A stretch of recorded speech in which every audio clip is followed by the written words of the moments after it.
Court marriage में या धार्मिक स्थल पे की गई शादी तभी लीगल होनी चाहिए जब उसमें माता पिता की सहमति हो।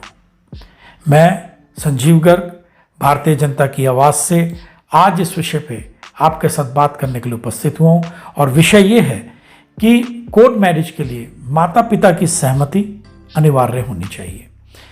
मैं यहाँ पर किसी की भी इंटेलिजेंसी को, उनकी बुद्धिमत्ता को कोई चैलेंज नहीं कर रहा हूँ और ये मैं जो बात कर रहा हूँ ये ब्रॉडर टर्म में बात कर रहा हूँ। एक्सेप्शंस हर जगह हैं और कुछ केसेस को छोड़ के बात कर रहा हूँ।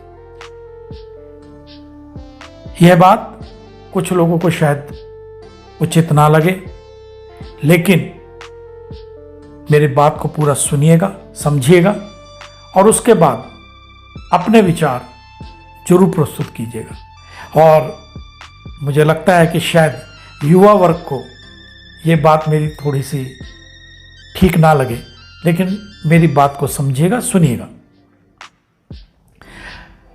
हर कोई पेरेंट अपने बच्चों को सुरक्षित और खुश देखना चाहता है। कोई भी पेरेंट अपने बच्चों की लाश जंगल में या फ्रिज में नहीं देखना चाहता, जैसा कि आजकल आप न्यूज़पेपर्स में और मीडिया में चल भी रहा है। मैं उसके बारे में डिटेलिंग में नहीं जा रहा हूं। क्या आज का युवा वर्ग आज़ादी के नाम पे ही अपने ही भविष्य को अंधकार की ओर नहीं धकेल रहा है? क्या लिविंग रिलेशंस में रहना उचित है, मैच्योर डिसीजन है?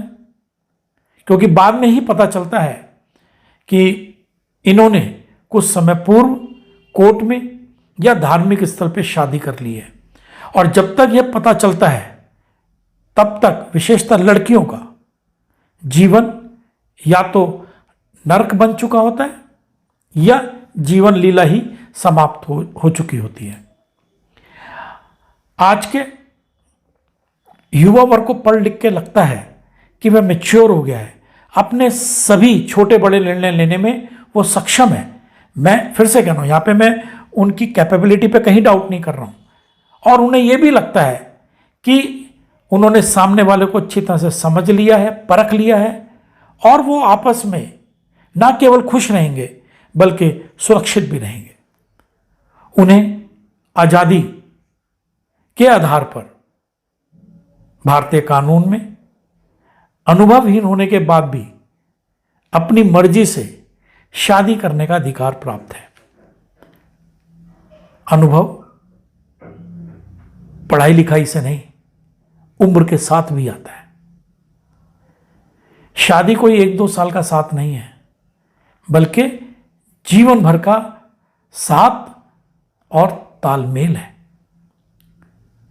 मैं फिर से दोबारा बात अपनी रिपीट करता हूं, मैं किसी की कैपेबिलिटी पे कहीं डाउटफुल नहीं हूं, लेकिन कहीं ना कहीं अनुभव की आवश्यकता है। और इस विषय पे मेरा मत है, मेरा मानना है कि मैरिज लॉ में कुछ अमेंडमेंट्स होने चाहिए। नंबर 1, कोई भी शादी यानी जो कोर्ट मैरिज हो या धार्मिक स्तर पे शादी की जाए, उनमें पेरेंट्स की रजामंदी या उपस्थिति अनिवार्य होनी चाहिए। अगर पेरेंट्स दोनों ना आ पाए तो मदर या फादर दोनों में से एक जना वहां पे उपस्थित होना चाहिए, वहां पे साइन होने चाहिए उसके और उसकी रजामंदी होनी चाहिए। नंबर 2, यदि किसी वजह से पेरेंट्स नहीं है या कोई और कारण है कि पेरेंट्स ना आ पा रहे हो, तो उनके जो सगे भाई बहन हैं ब्लड रिलेशंस में, उनकी उपस्थिति या रजामंदी आवश्यक होनी चाहिए। और अगर थर्ड ऑप्शन जो मेरा विचार है, यदि किसी वजह से ब्लड रिलेशन की उपस्थिति संभव नहीं है तो कम से कम सिटी मजिस्ट्रेट जैसे अधिकारी के सामने दोनों उपस्थित होकर अपना पक्ष रखें, अपनी समस्या बताएं और वही अधिकारी दोनों पक्षों के ब्लड रिलेशंस को बुलाकर सभी पक्षों को ध्यान से सुने, समझें और विवाह के लिए अपनी सहमति और असहमति प्रदान करें जो कि सर्वमान्य हो। इस संशोधन के बाद कम से कम वो लोग अपने विवाह को गुप्त नहीं रख पाएंगे, वह विवाह सार्वजनिक हो जाएगा।